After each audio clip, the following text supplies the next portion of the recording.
மாவட்ட வாரியாக இந்திய காவல்பணி அதிகாரிகள் மீட்பு மற்றும் கண்காணிப்பு பணிகளில் நியமிக்கப்பட்டார்கள். அருகிலுள்ள மாவட்டங்களிலிருந்து தமிழ்நாடு தீயணைப்பு மற்றும் மீட்பு பணித்துறையினர் வீரர்கள், படகுகள், உபகரணங்கள், 375 வீரர்கள் கொண்ட தமிழ்நாடு பேரிடர் மீட்பு படையினர் 15 குழுக்கள், 275 வீரர்கள் கொண்ட தேசிய பேரிடர் மீட்பு படையினர் 10 குழுக்கள் களத்தில் நிவாரணப் பணிகளில் ஈடுபட்டு வருகிறார்கள். கூடுதலாக மீட்பு பணிகளை விரைவுபடுத்த தமிழ்நாடு பேரிடர் மீட்பு படையில் பயிற்சி பெற்ற 230 பேர் ஈடுபடுத்தப்பட்டுள்ளார்கள். இது மட்டுமின்றி நமது இராணுவ வீரர்கள் 168 பேர் மீட்பு மற்றும் நிவாரணப் பணிகளில் ஈடுபடுத்தப்பட உள்ளனர்.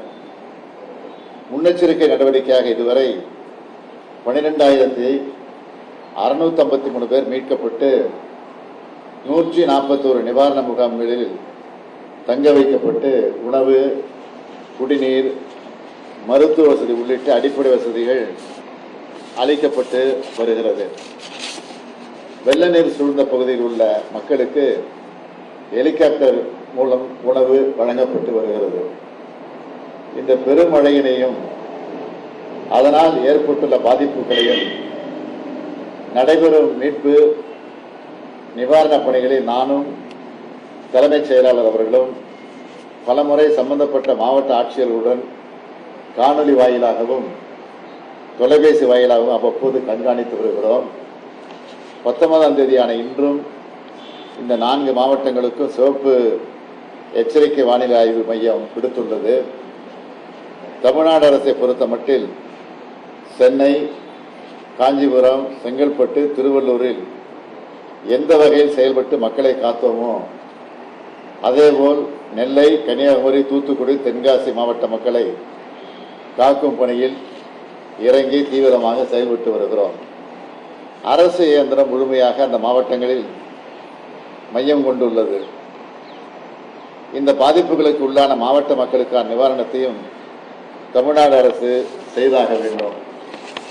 ஆகவே முதலில் சென்னை பெருவெள்ளத்திற்காக வைக்கப்பட்ட கோரிக்கையுடன் தென் மாவட்ட வெள்ள சேதங்களை இணைத்து கோரிக்கை வைப்பதற்காக பிரதமர் அவரிடத்தில் நேரம் கேட்டிருந்தேன். இன்று இரவு 10:30 மணிக்கு நேரம் ஒதுக்கி உள்ளார்கள். தமிழ்நாட்டின் கோரிக்கைகளை முழுமையாக பிரதமர் அவரிடம் நேரில் நான் வழங்கப் போகிறேன்.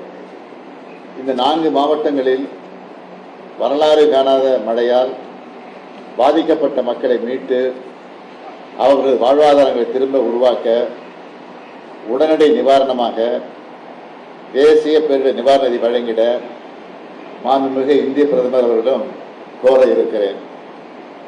அதேபோல தமிழ்நாட்டில் ஏற்கனவே சென்னை உள்ளிட்ட 4 மாவட்டங்களில் இம்மாத துவக்கத்தில் ஏற்பட்ட மிக்ஜாம் புயல் காரணமாக ஏற்பட்ட அதிகனமழை வெள்ளப்பெருக்கினால் கடும் பாதிப்புகளை சந்தித்தோம். இவ்வாறு அடுத்தடுத்து 2 பேரிடர்களை தமிழ்நாடு சந்தித்துள்ள நிலையில் இவற்றை எதிர்கொள்ள தேவையான அனைத்து உதவிகளையும் ஒன்றிய அரசு வழங்குமாறு மாண்புமிகு பிரதமர் அவர்களிடம் வலியுறுத்த இருக்கிறேன்.